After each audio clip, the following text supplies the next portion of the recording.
Well, my name is Pablo Navajas. I'm going to talk how we, thanks to VR, we become from a really messy studio trying to make mobile games to become a game developer. And this is working. Oh, that. Well, TheVirtualReport.biz is short for Three Ordinary Guys Studios. We started in 2012, being myself, my brother, and not that guy, other guy that there is no more with us. And back then, when we started, we didn't know anything about game development. So we have to figure out how to start developing games. It was something that I wanted to do all my life. I started working on Gameloft in 2008, but that wasn't really an experience making video games, just porting of games. But all our background was mobile. So we say, okay, our first games have to be mobiles. My brother, he has a lot of experience getting funding from the government.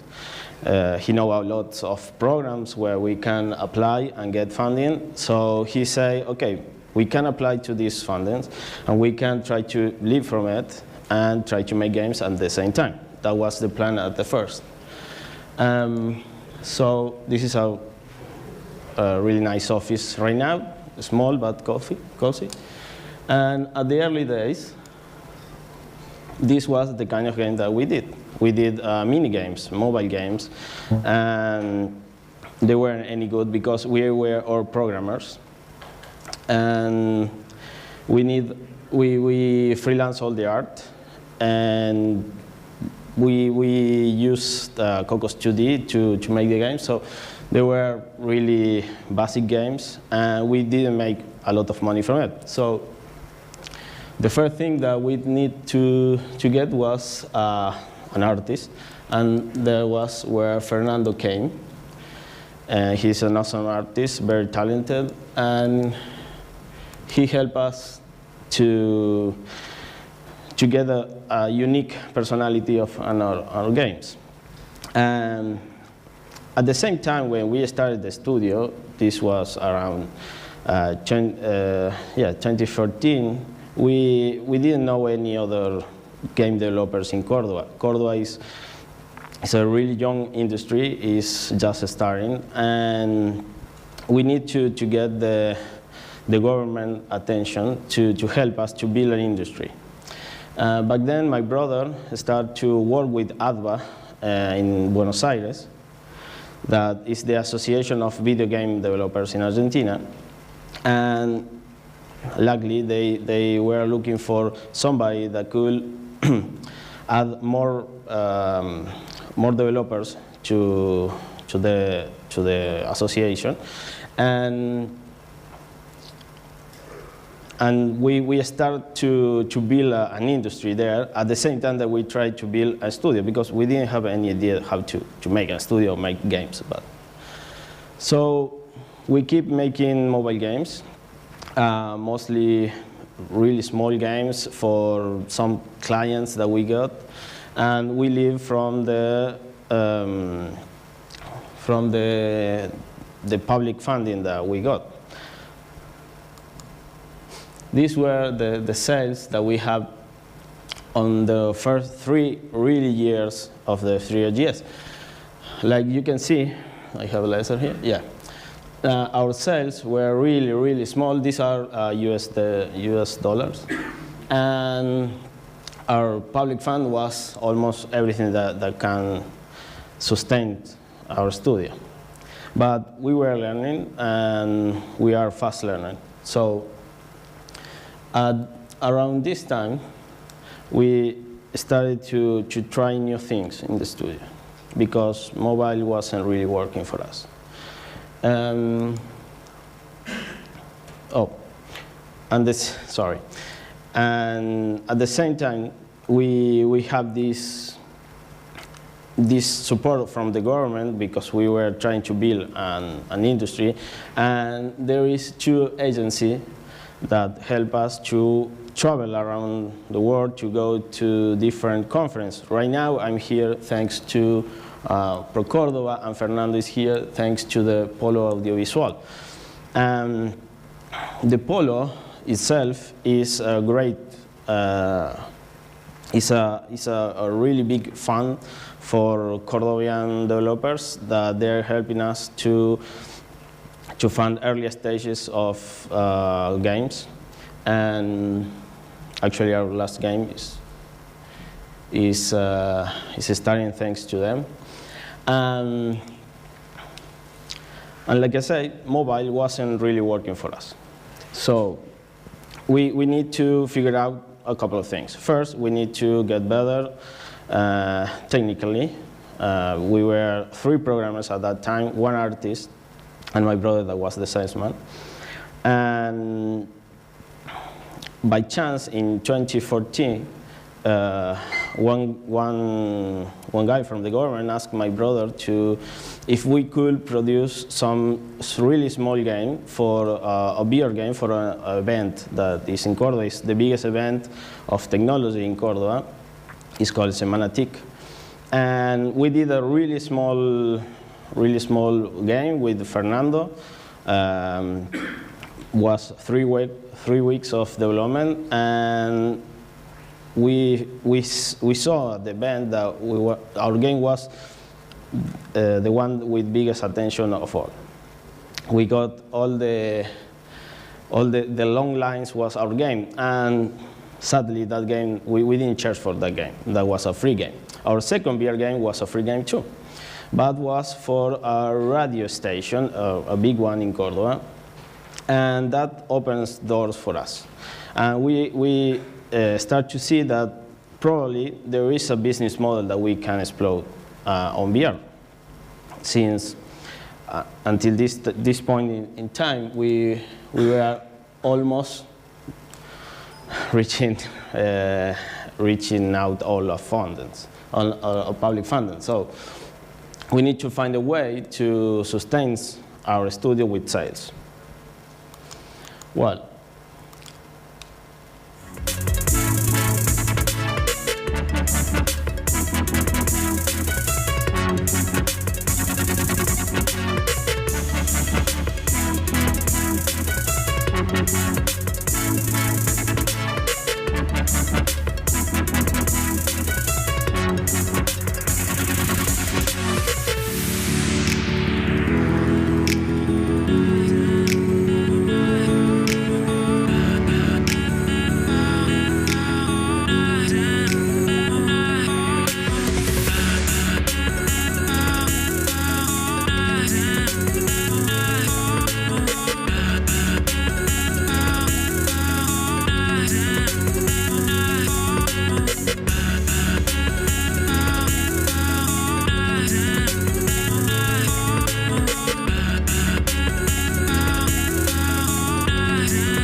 that was a reel of last year. After those 2 free games that we did, one for the government and one for the radio station, we get a lot of attention from other kind of clients. And they were all big clients that starting to look for experience on the events. And we found out too that in Argentina, like we are a very agriculture country, we have a lot of events that are focused on agriculture, technologies, and different kind of stuff. And we aimed to that kind of client. So the game with the tractor race was a game that we developed for an insurance company that they insurance tractors for their clients. And also the last one where we are shooting to aliens, we developed that for the Gabinete Productivo, is this Ministry of Agriculture in Córdoba. And all these games, they are really big projects, but we can develop it really quick.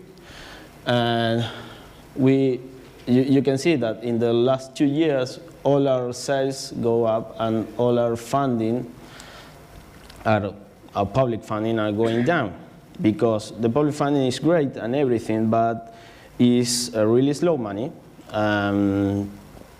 It's relatively easy to get, but and you don't have to get it back, but you have to produce something from it, and it's not enough to produce a really big game.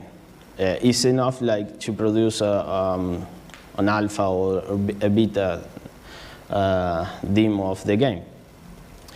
So we need to combine the both things to make a living of our studio. And at this point in our story, we are only 3 guys now, and we freelance some of the development when we have more that we can handle. And here is a integrating comparison. At first, you can see that we rely a lot on public funds, and after we started making VR games, we start to get sales. But these sales are B2B sales. They are not consumer sales. But our biggest dream is to make consumer games. We want to make that kind of games. And we say, okay, we have to make our first consumer game, try to get a publisher. We didn't get one.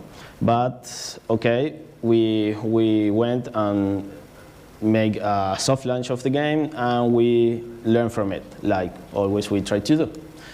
So our first consumer game was TheVirtualReport.biz. TheVirtualReport.biz was a game, a really simple game where you play moving your head and shoot drops of water to clean the environment of these little guys. These are some of the screenshots of the game. And the game got surprisingly a lot of attention in the last year. We got 3 nominations, 2 for Indie Prize and 1 for the International Mobile Gaming Awards on GDC. And we didn't win any of the prizes because our competition was tough, but we learned a lot to go to those events, show our games, get the feedback. Also, I learned to pitch here in the Big Indie Pitch. And we published the game. Was a really great sales because it's consumer, it was on Gear VR, so it was hard to sell. And we didn't make a lot of marketing around it because it was we have some public fund, and for the time, another disadvantage of the public funding is that sometimes they are so slow that you have to catch up that later. You have the game ready before you can collect the check, and you have to wait because they will say, hey, you have developed this game earlier than you say to us. So it's kind of complicated. And this is a video of the game.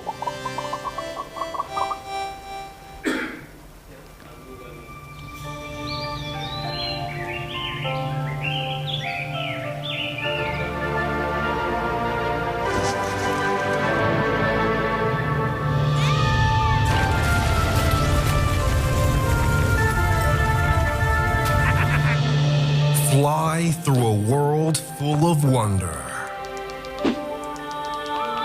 Beware of the obstacles ahead. friends save the day and wash away all the evil in the land of the Beyumbis.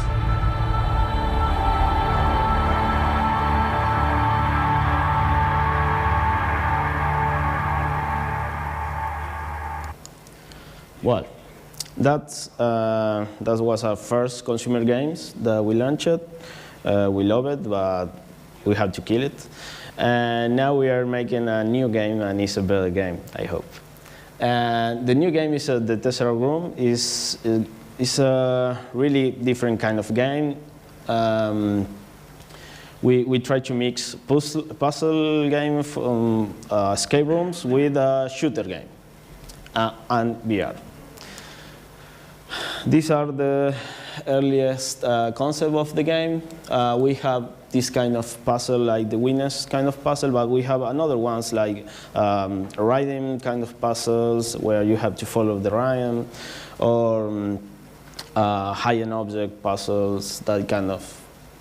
And we also have a shooter stage and a narrative. This time we decide to design a narrative of the game. And this is a trailer of pre-alpha trailer.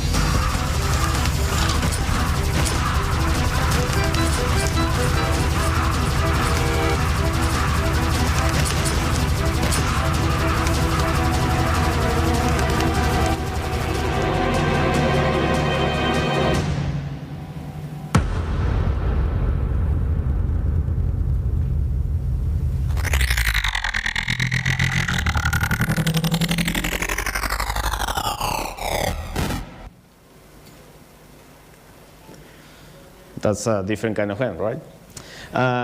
Well, the Tesseract Room is developing right now. We started the game with help of public fund. We won a challenge that was in Córdoba, and they gave us enough money to start the game. And right now we are looking to get a publisher for the game. Before, not the same way that we did in the Beyumbis, where the game was already finished. Right now we want a publisher from the beginning, if we can get one. And also, it's not just a VR game, it's a console and PC game, because we think that we have more chances to succeed with the consumer base right now if we produce a hybrid game. And that's all. Thank you.